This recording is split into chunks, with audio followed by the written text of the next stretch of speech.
Temple అది ఉందా ఒకటి చూసిందా మీరు? ఇట్లా పెట్టిండు బాబాది ఒక పై పెట్టి చూసిందా? సమాధి మధ్యలో ఇది మోక్ష స్థానం దశ. ఇందులోకి వెళ్ళి వాళ్ళు అక్కడనే ఉంటారు జ్యోతి రూపంలో. మనం దర్శనం తీసుకుంటే మనకు శక్తి జాగ్రత్త అయిపోతుంది కదా. పట్టణంలో జ్యోతి రూపంలో ఉన్నాడు, నిర్వికల్ప సమాధిలో ఉన్నాడు. నిర్వికల్ప సమాధి ఎవరైతే ధ్యానంలో చేస్తారో వాళ్ళకే అక్కడ తల మొదలు పెట్టాలని దర్శనం. నువ్వు ఎక్కడైనా పెట్టు, మంచి సంకల్పం ఉంటుంది. బాబాయ్ ఎక్కడ లేడు, అంతటా ఉన్నాడు, ఇక్కడ కూడా అవుతుంది. కొత్త కొత్త వాళ్ళకు కూడా ఇక్కడ కూడా జాగ్రత్త అవుతుంది. మన మహారాష్ట్రకి వెళ్ళి వచ్చినప్పుడు అక్కడ నుండి ఇక్కడ పెడుతుంది. ఇట్లా ఉన్నది దేవుడు లెక్క లేడు, అంతగా ఉన్నాడు.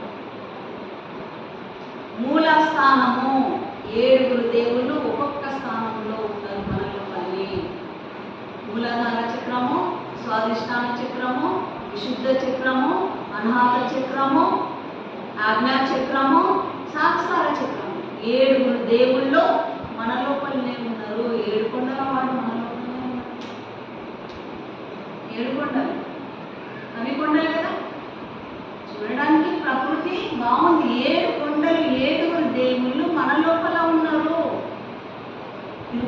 తిరుమల దేవుడు ఇక్కడ ఉన్నాడు, లాస్ట్ పై కొండలో ఉన్నాడు. ఇక ఈ కొండల మీద దేవుడిని దర్శించుకోవాలి.